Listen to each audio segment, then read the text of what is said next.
আসসালামু আলাইকুম প্রিয় বন্ধু ও বান্ধবীগণ, আপনারা সবাই কেমন আছেন? আলহামদুলিল্লাহ আমরা অনেক অনেক ভালো আছি।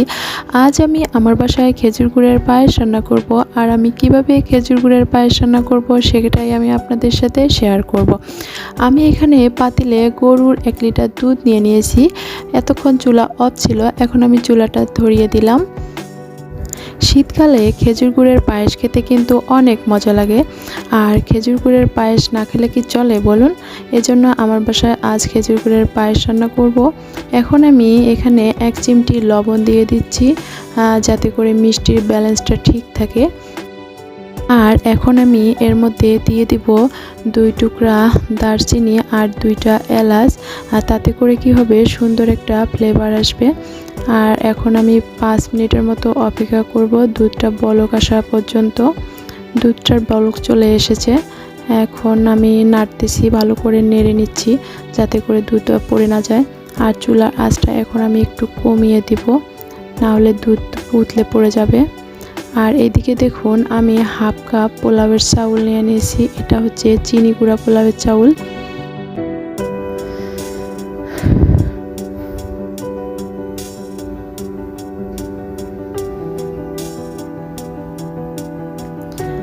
এখন চাউলগুলোকে আমি পরিষ্কার পানি দিয়ে 5 থেকে 6 বার এভাবে কষলে কষলে ধুয়ে নিব।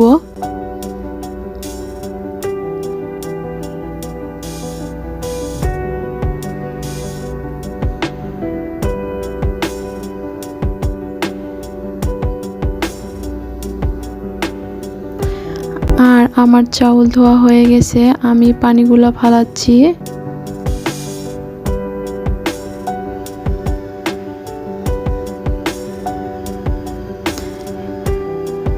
এখন আমি চাউলগুলোকে এই পাতিলে দিয়ে দিব।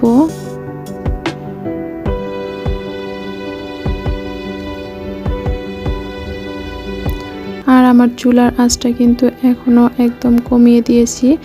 এখন আমি একটু নেড়ে চেড়ে 5 থেকে 7 মিনিটের মতন অপেক্ষা করব। এর মধ্যে মাঝে মাঝে নেড়ে চেড়ে দেবেন, না হলে দুধ উতলে পড়ে যাবে, না হয়তোবা নিচে লেগে যেতে পারে।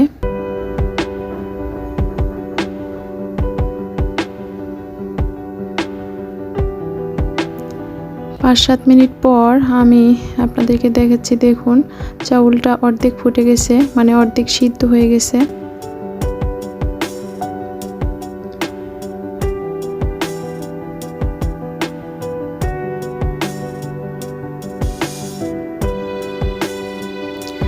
এখন আমি এর মধ্যে কয়েকটা কিশমিশ, কাজু বাদাম, কাঠবাদাম কুচি করে নিয়েছি, এগুলো আমি দিয়ে দিব।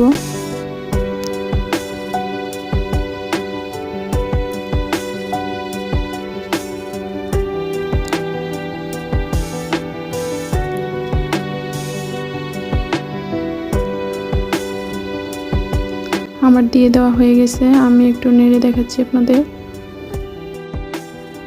আর এর মধ্যে এখন আমি একটুখানি কুড়ানো নারিকেল দিয়ে দেব। যারা নারিকেল খেতে পছন্দ করেন তারা দিতে পারেন, আর যারা নারিকেল খেতে পছন্দ করেন না তারা অ্যাভয়েড করবেন। আমি নারিকেল খেতে খুবই পছন্দ করি, আমার খুবই ভালো লাগে, তাই আমি নারিকেল কুড়ানো দিয়ে দিচ্ছি। আর খেজুর গুড়ের পায়েসের সাথে নারিকেল খেতে তো ভীষণ মজা লাগে, আমার তো অনেক ভালো লাগে, তাই আমি নারিকেল কুড়ানো দিচ্ছি।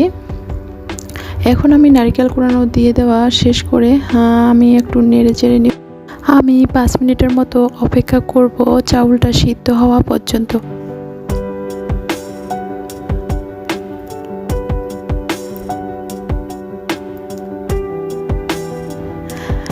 আর এখন 5 মিনিট পর আমি আপনাদেরকে দেখাচ্ছি। দেখুন, চাউলটা প্রায় সিদ্ধ হয়ে গেছে। দেখুন, চাউলটা সিদ্ধ হয়ে গেছে।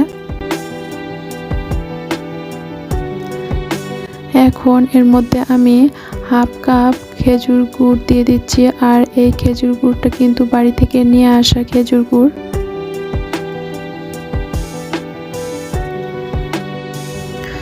এখন গুড়টাকে আমি সব কিছুর সাথে ভালোভাবে মিশিয়ে নিচ্ছি।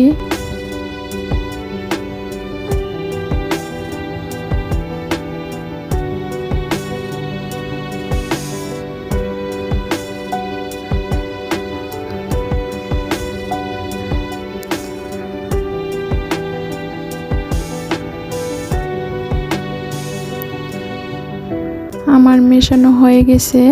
আর আমি একটুখানি টেস্ট করেও দেখেছি যে এর মধ্যে একটু মিষ্টি কম হয়ে গেছে, যার কারণে আমি এর মধ্যে হাফ কাপ চিনিও দিয়ে দিলাম।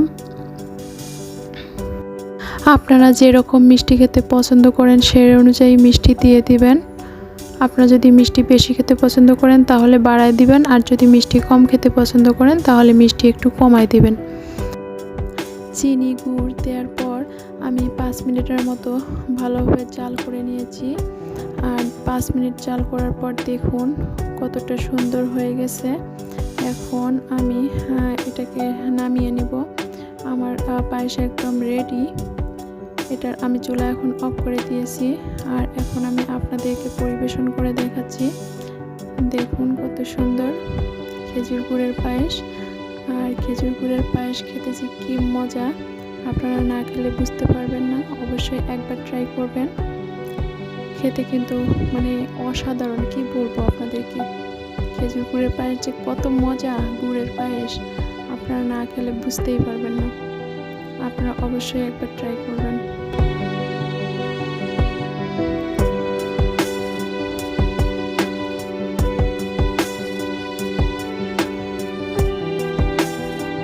আমি পায়েসের উপরে একটু বাদাম কিশমিশ দিয়ে ডেকোরেশন করেছি। আপনারা চাইলে অন্য কিছু দিয়েও ডেকোরেশন করতে পারেন। আর গুড়ের পায়েস খেতে কিন্তু অনেক মজা। আর আপনারা বাসায় অবশ্যই একবার ট্রাই করবেন এবং আমাকে কমেন্ট করে জানাবেন। আজকের মতো এখানেই বিদায় নিচ্ছি। টাটা, বাই বাই, আল্লাহ হাফেজ।